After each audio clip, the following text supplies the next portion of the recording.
Hello audience, welcome to Harnet women's cafe. পুরো March মাস ব্যাপী বিশ্ব নারী দিবস উপলক্ষে আমাদের এই বিশেষ আড্ডা।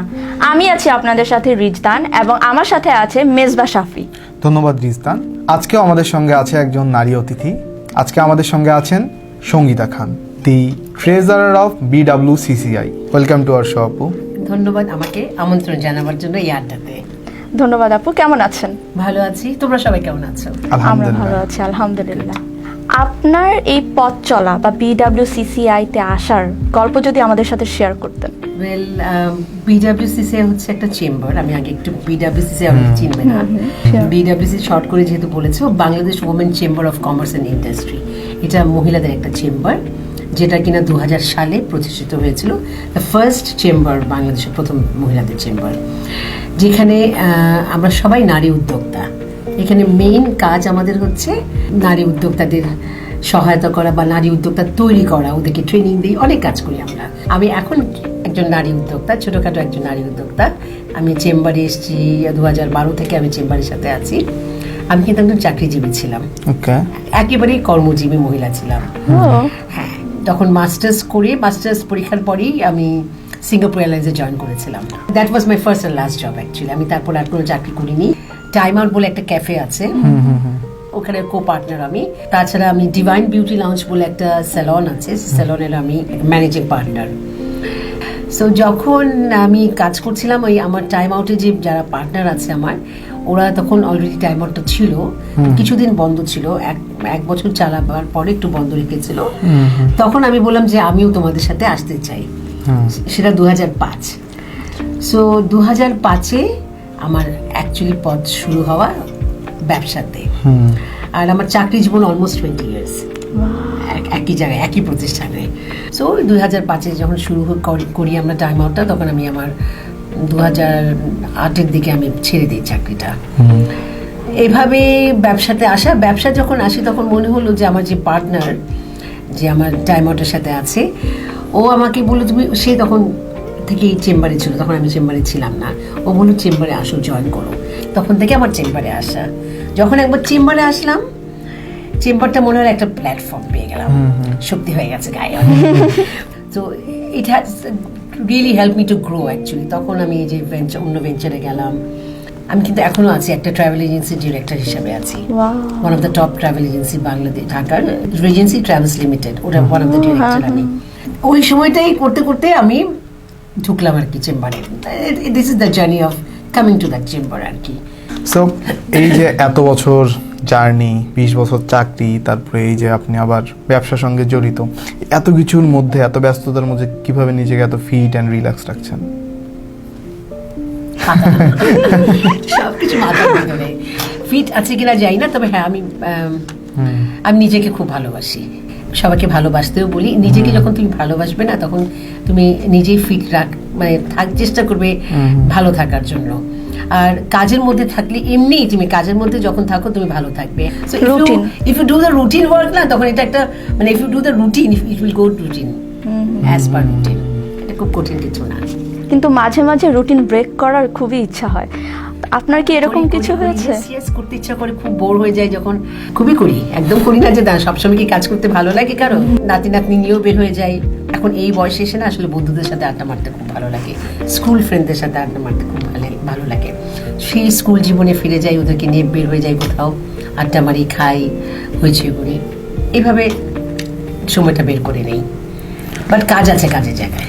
এই মাস হচ্ছে আমাদের আন্তর্জাতিক নারী দিবস, প্লাস হচ্ছে স্বাধীনতার মাস যেটাকে বলা হয়। সো স্বাধীনতারও অর্ধশতক পার হয়ে গেছে, আবার নারী দিবসও।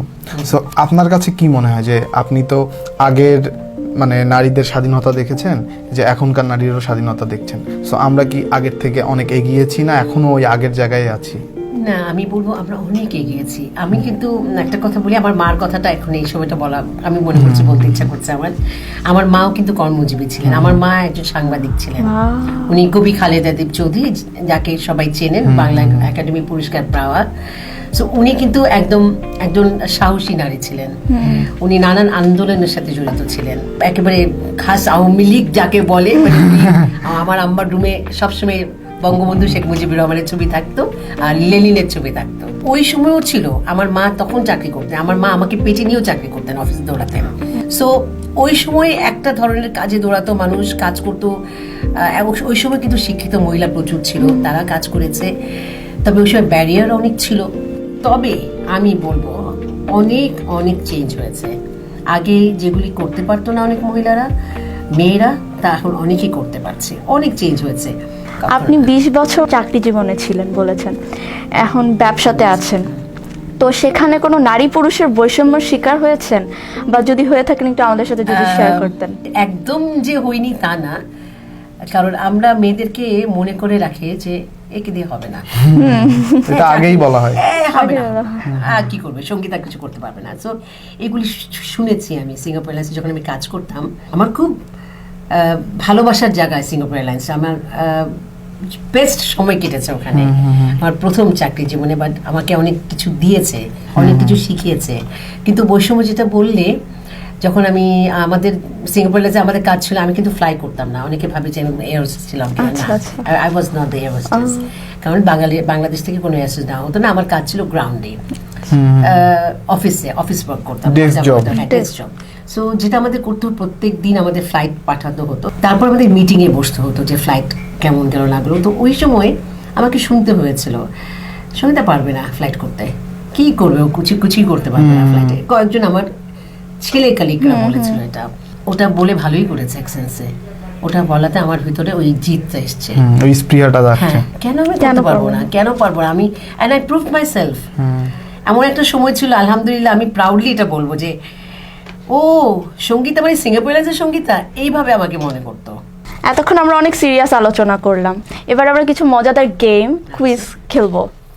ভয় পাইয়ে দিচ্ছে কিন্তু এখন।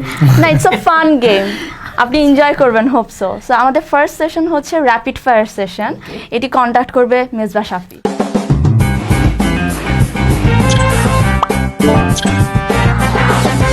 Define yourself in 3 words. আমি খুব জয়ফুল পারসন, আমি খুবই jolly good type of person, and I am very honest, থাকার চেষ্টা করি, আর I love my self.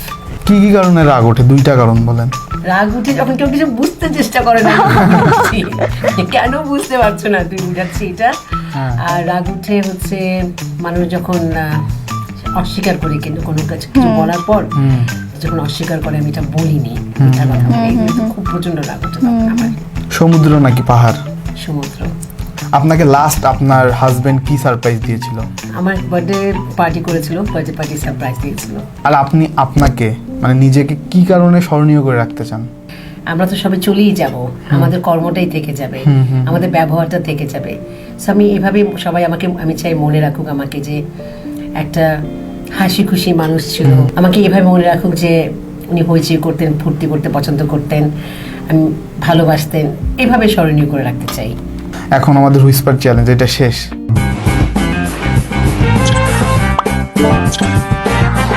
So are you ready for the game? Yes, I'm always ready for everything. আমাকে শোনা যাচ্ছে? বলো তো আমি কে? বলো তো আমি কে? ইয়েস। সঙ্গীত চর্চা। আবার বলো। সঙ্গীত চর্চা। সৈনিক শশা। বুঝতে পারছি না। সঙ্গীত চর্চা। শরীর। সঙ্গীত চর্চা। চরচড়ি মাছ। চরচড়ি মাছ। সশরীর বাস। একদম হচ্ছে না। লোকটাকে চর মারবো। লোকটাকে চর মারবো। ওটা কি ছিল বলো তো? কোনটা? চরচড়ি মাছ। আমি ওটা বুঝতে পারছি না। Anyway, it was fun. ধন্যবাদ আপনাকে এতক্ষণ সময় দেওয়ার জন্য। I hope you enjoyed our show and the game also. আমার নিজেকে খুব মনে হলো যে বাচ্চাকালে ফিরে গেছে। আমাদের দর্শকদের উদ্দেশ্যে যদি কিছু বলতে চান। আসসালামু আলাইকুম। হারনেটের কিন্তু আমিও একজন দর্শক। আমি ছোট্ট করে এখন এই মুহূর্তে একটু আলিশার জন্য বলি। She is a wonderful girl, একটা ডাইনামিক একটা মেয়ে, এই সমাজে এই যুগে সে যে কাজগুলি করছে নিজে দাঁড়িয়ে থেকে, আমার এই জন্য আই স্যালুট হার। অনেক অনেক মেয়েদের জন্য অনেক কিছু করে। আর দর্শক যারা এটা দেখছেন তাদেরকে বলি, ফার্স্ট কথা যেটা আমি দিয়ে বলে শুরু করেছিলাম, please try to love your self. যখন নিজেকে ভালোবাসবেন দেখবেন দুনিয়াটা কত সুন্দর। সো যারা ব্যবসার সাথে জড়িত হতে চান, ফোকাস করে একদম একদম টোটালি ফোকাসলি সেখানে আগাতে থাকেন, ডেফিনেটলি সাকসেস আপনার কাছে আসবেই। আর সবাই ভালো থাকবেন, আমাদের সবার জন্য দোয়া করবেন। খুদা হাফেজ। ধন্যবাদ দর্শক এতক্ষণ আমাদের সঙ্গে থাকার জন্য। আবারও দেখা হবে নতুন কোনো এপিসোডে নতুন কোনো অতিথিকে নিয়ে। ততক্ষণ পর্যন্ত ভালো থাকুন এবং সুস্থ থাকুন। And keep an eye on Harnet TV. Bye. Bye.